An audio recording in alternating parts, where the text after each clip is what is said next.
Hai adik-adik, kembali lagi dengan Kak Rina di online class 101. Kali ini kita akan belajar kelas 4 tema 5, subtema 3, sikap kepahlawanan. Di pembelajaran 6 kita akan belajar bahasa Indonesia, PPKN dan PJOK di halaman 131 sampai dengan 135. Nah, adik-adik untuk melihat video lain bisa klik di kanan atas videonya. Nanti akan ada rekomendasi playlist dan juga pembelajaran lain tapi sesuai judul ya. Kalau mau yang lebih lengkap bisa klik di kolom deskripsi, nanti ada daftar playlistnya.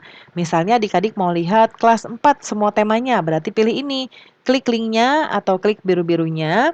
Nanti kita akan masuk ke daftar playlist untuk kelas 4. Seperti ini ya. Misalnya adik-adik mau lihat kelas 4 tema 4, berarti pilih ini, pilih putar semua. Nanti di sebelah kanan akan ada daftarnya, ini dibuat berurutan ya. Adik-adik tinggal cari aja nih, mau lihat subtema berapa, pembelajaran berapa, dan juga halaman berapa.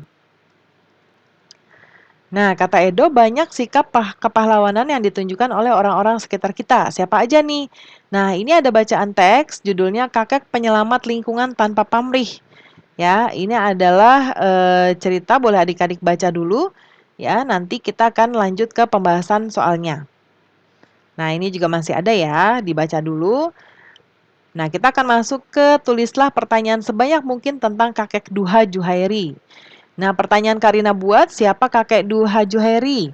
Mengapa kakek Juhairi sangat peduli dengan lingkungan? Lalu apa falsafah hidup kakek Juhairi? Keteladanan apa yang dapat kita contoh dari kakek Juhairi? Dan tukarkan pertanyaanmu dengan teman dan minta teman tersebut menjawab pertanyaan yang kamu tulis. Ya, kemudian tadi tukar ya, cari informasi penting dari teks ya.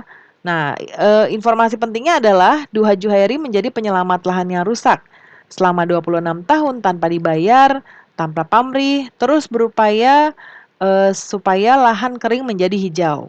Usaha kakek ini tidak sia-sia. Kini puluhan petani dan peternak menggantungkan hidup dari jerih payah Juhairi. Ya, nanti dipresentasikan ya. Lalu berikutnya ada satu pernyataan di sini, kakek Duha Juhairi mempunyai tanggung jawab sosial yang sangat tinggi. Tindakan yang dilakukan kakek Juhairi adalah sejalan dengan nilai-nilai yang terkandung Pancasila.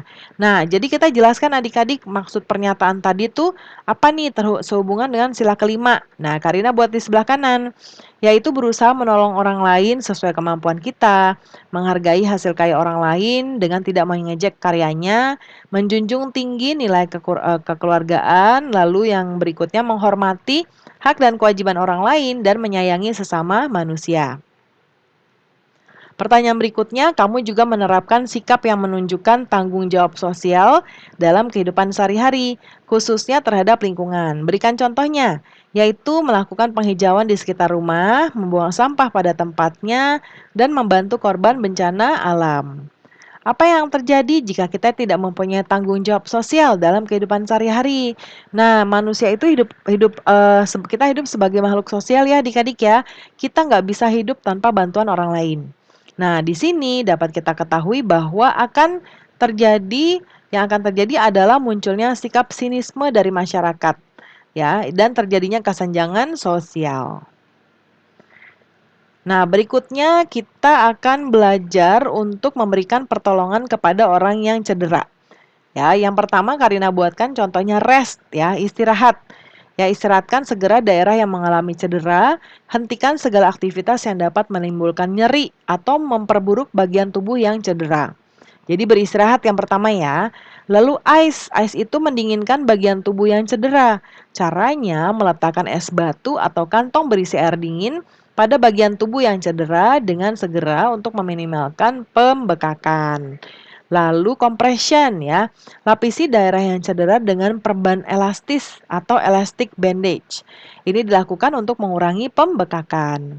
Lalu ada elevation. Nah, ini kalau cederanya di kaki, kakinya diangkat ya, sehingga setingkat lebih tinggi dari jantung kita. Ini akan meminimalkan bengkak yang akan terjadi. Ya. Nah, pembelajaran kita sudah selesai adik-adik. Terima kasih sudah menonton sampai akhir. Mohon dimaafkan apabila ada kesalahan dalam perkataan maupun dalam materi yang diberikan. Sampai jumpa di pembelajaran berikutnya.